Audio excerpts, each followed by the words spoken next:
আসসালামু আলাইকুম ওরহমতুল্লাহ। প্রিয় দর্শক, আজকের ভিডিওতে আমরা এমন একটি বাস্তব ঘটনা নিয়ে আলোচনা করব যা শুনলে আপনার মনে প্রশ্ন জাগবেই। সত্যি কি এভাবেই আমাদের সমাজ দিন দিন বদলে যাচ্ছে? ভিডিওটি শেষ পর্যন্ত মনোযোগ দিয়ে দেখুন। ইনশাআল্লাহ আপনি এক নতুন দৃষ্টিভঙ্গি পাবেন। প্রিয় ভাই ও বোনেরা, ভিডিওটি শুরু করার আগে আপনি যদি সত্য ও ন্যায়ের পক্ষে থাকেন তাহলে এখনই লাইক বাটনে ক্লিক করে দিন, কারণ আপনার একটি লাইক আমাদের সত্য প্রকাশের অনুপ্রেরণা। আবু তোহা আদনান ওনার স্ত্রী সম্প্রতি ফেসবুকে যে বিষয়গুলো তুলে ধরেছেন, সেই বিষয়গুলো বর্তমানে সমাজে তথা সামাজিক মাধ্যমে ব্যাপক আলোচনার জন্ম দিয়েছে। এই বিষয়টি সম্পূর্ণ পরিষ্কার করার প্রয়োজন মনে করছি, বিশেষ করে কারণ ওনার স্ত্রী হচ্ছেন একজন বিশিষ্ট আলেম মৌলানা কোরবান আলী ওনার কন্যা। মৌলানা কোরবান আলী ছিলেন বাংলাদেশের একজন স্বনামধন্য আলেম, যিনি বাংলাদেশে প্রায় ৩৬টি মতো ইসলামিক শিক্ষা প্রতিষ্ঠান প্রতিষ্ঠা করেছেন। তাদের প্রত্যেক ভাই মসজিদের খতিব বা মাদ্রাসার শিক্ষক হিসেবে দায়িত্ব পালন করছেন, অর্থাৎ এটি একটি প্রকৃত ধর্মীয় পরিবার। এই আলেম পরিবারের মেয়ে, যিনি আগে একবার ডিভোর্সের অভিজ্ঞতা পেয়েছিলেন, তার সঙ্গে আবু তহা আদনানের বিবাহ সম্পূর্ণ হয়। আবু তহা আদনান, যিনি জেনে বুঝে একজন আলেম পরিবারের মেয়েকে বিয়ে করেছেন, নিশ্চয়ই এটি একটি সচেতন সিদ্ধান্ত তার। কিন্তু বিয়ের পরবর্তী সময়ে যে সমস্যা সৃষ্টি হয়েছে, তাতে একতরফা বক্তব্য শুনে সঠিক বিশ্লেষণ করা কঠিন। তবুও যেহেতু পরিবারটিকে ভালো ও ধর্মভিত্তিক মনে হয়েছে, তাই কিছু বাস্তব তথ্য শেয়ার করা প্রয়োজন বলে মনে করছি। তার স্ত্রী প্রকাশ্যে বলেছেন যে তিনি প্রতিদিন নির্যাতনের শিকার হতেন, শারীরিক ও মানসিকভাবে। এমনকি বলেছেন, যদি আমাকে ফিরিয়ে না দেন তাহলে আমাকে তার কাছে পৌঁছে দিন। এমন সাহসী বক্তব্য বাংলাদেশের প্রেক্ষাপটে একেবারেই অস্বাভাবিক। আলেম পরিবারের নারী হিসেবে এমন কথা প্রকাশ্যে বলা সত্যিই ব্যতিক্রমী।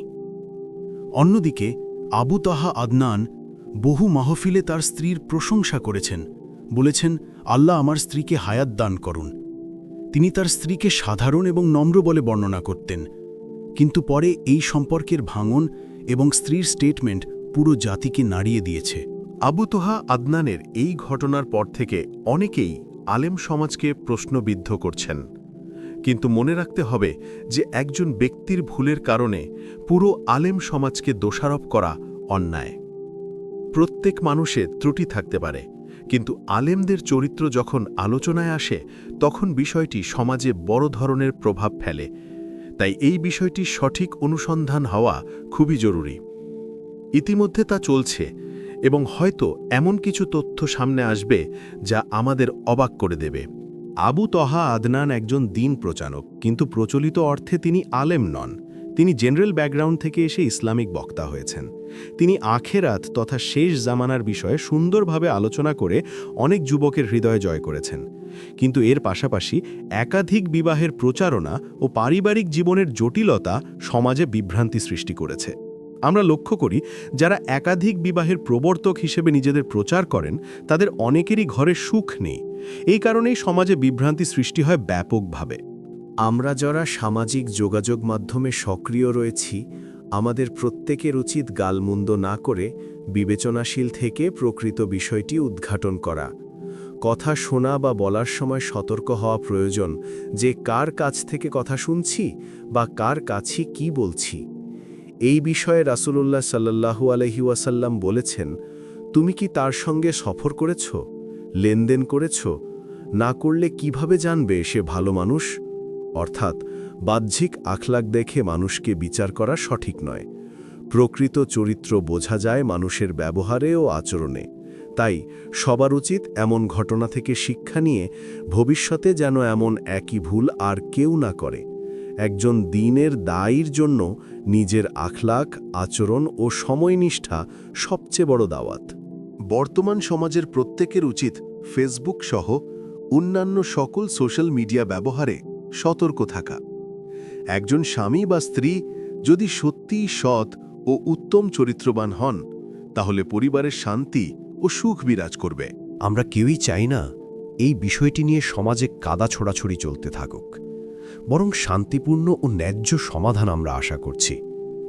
তাই আজকের পর থেকে যেন পুরো আলেম সমাজকে আর কোনো দোষারোপ বা হেয় না করা হয়, এবং যেন আমাদের দিনী পরিবেশ বজায় থাকে। প্রিয় দর্শক, ভিডিওটি আপনার ভালো লেগে থাকে তাহলে অবশ্যই এটি লাইক দিন, আপনার মতামত নিচের কমেন্টে জানান, আর এই ভিডিওটি আপনার বন্ধুদের সাথে শেয়ার করুন যাতে তারাও সত্য বিষয়াদি জানতে পারে। আর যদি এখনও চ্যানেলটি সাবস্ক্রাইব না করে থাকেন তাহলে এখনই সাবস্ক্রাইব বাটনে ক্লিক করে পাশে থাকা বেল বাটনটি চাপুন, যাতে পরবর্তী ইসলামিক ভিডিওগুলো সবার আগে আপনি পেতে পারেন। আল্লাহ তাআলা যেন আমাদের সবাইকে সঠিক বোঝার ও ন্যায়ের পথে চলার তৌফিক দান করেন। প্রিয় ভাই ও বোনেরা, এতক্ষণ মনোযোগ দিয়ে দেখার জন্য জাযাকাল্লাহ খাইর। ইনশাআল্লাহ দেখা হবে পরের ভিডিওতে। ততক্ষণ পর্যন্ত আসসালামু আলাইকুম ওয়া রাহমাতুল্লাহ।